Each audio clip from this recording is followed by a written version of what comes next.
Assalamualaikum warahmatullahi wabarakatuh.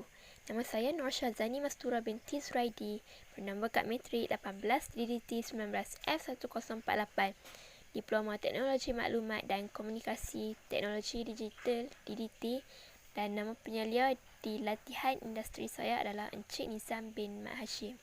Okey, untuk tempat latihan industri yang saya jalankan selama praktikal ini adalah di Nichas FGS Sdn Bhd.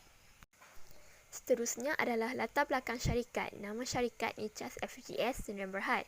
Tahun ditubuhkan pada 27 Ogos 1990.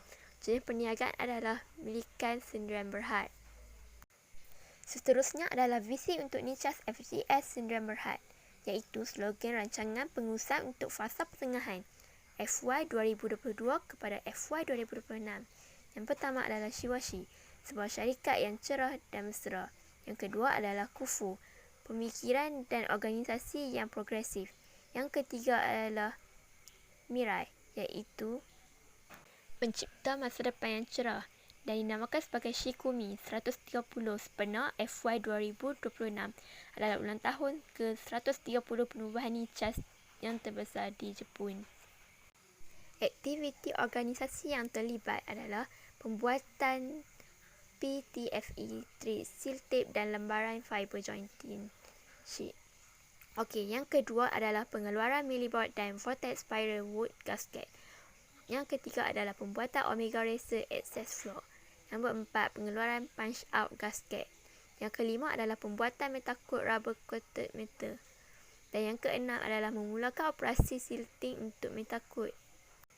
Tugasan yang dilakukan oleh saya sepanjang di latihan industri adalah memasukkan data harian ujian sampel untuk produk seal tape. Yang kedua adalah memasukkan data harian ujian sampel untuk produk Omega Floor. Dan yang ketiga, memasukkan data harian ujian sampel autopart. Yang keempat, memasukkan data harian untuk vortex ring. Dan yang kelima, memasukkan data monthly summary seal tape. Teknik yang pertama, tugasan yang dilakukan oleh saya adalah memasukkan data harian seal tape. Yang first, kita perlu membuka folder QC network untuk membuat connection pada QC 4 dan buka pada folder QC control 4 seal tape. Dan yang seterusnya adalah membuka folder 02 final inspection report, dan iaitu akan memaparkan semua standard yang dijalankan di inspection seal tape. Yang terakhir adalah masukkan nama pelanggan, tarikh inspection dijalankan serta keputusan yang telah dijalankan untuk menyemak tepat ataupun tidak pada spek. Tugasan yang kedua semasa saya berada di latihan industri adalah memasukkan data harian Omega Floor. Firstly, buka pada QC network untuk membuat connection pada QC 3, folder share dan membuka pada folder D dan quality con dan 02 monthly summarization QC.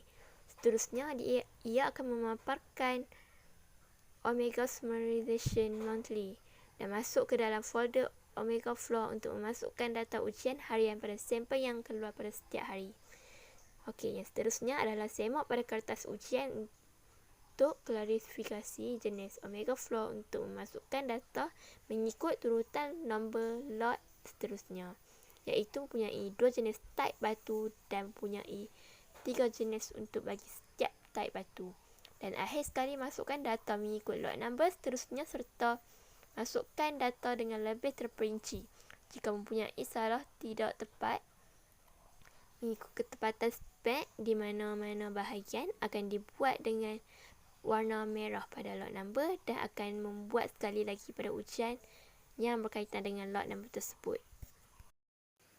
Teknik tugasan ketiga adalah memasukkan data harian autopart.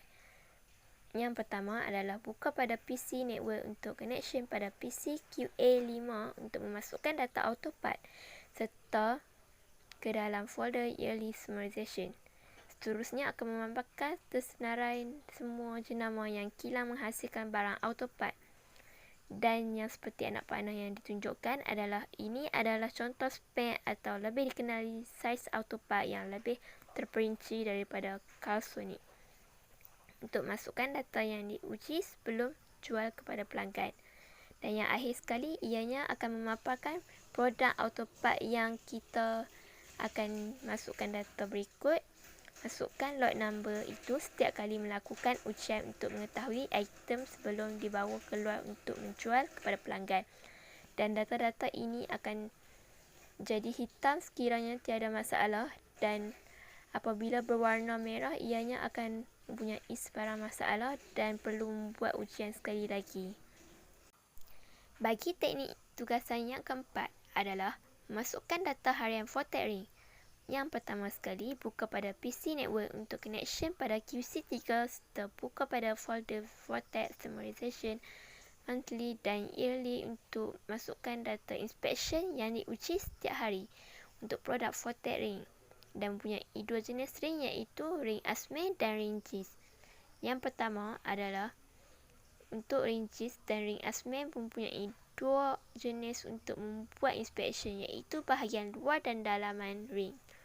Okey, yang seterusnya adalah saiz yang lebih detail bagi ring JIS iaitu di bahagian inner ring, saiz untuk setiap ring. Dan akhir sekali, masukkan nama pada ring material, ring type, inner diameter dan outer diameter, thickness dan eccentricity. Untuk teknik yang terakhir adalah memasukkan data monthly summary siltip. Firstly, masuk ke dalam QC Network dan buka pada QC4 dan monthly summarization siltip dan masuk ke dalam folder yearly. Dan daripada itu terpaparnya abjad di hadapan untuk mewakili jenis standard dan nama di belakang mewakili untuk saiz bagi setiap standard. Dan untuk yang terakhir adalah contoh bagi standard R perlu memasukkan inspection lot number, thickness, width, mass area, code, length, lot size, manufacturing number, inspection number dan inspection date.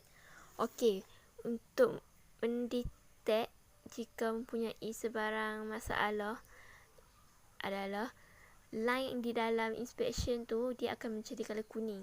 Dan jika menjadi color kuning iaitu kita perlu membuat retest semula. Aktiviti kerja lain yang saya lakukan di latihan industri iaitu menghantar sertifikat kepada sale. Selepas selesainya membuat cert, saya akan menghantar kepada sale. Yang kedua, membuat ujian kompres untuk join sheet, dan aktiviti membuat kompres untuk join sheet ni akan dilakukan pada setiap hari di inspection test. Yang ketiga adalah menghantar transfer slip di warehouse seperti transfer slip, Omega Floor dan seal tape. Dan yang keempat adalah perbaiki PC jika mempunyai sebarang masalah. Dan yang terakhir adalah kesimpulan.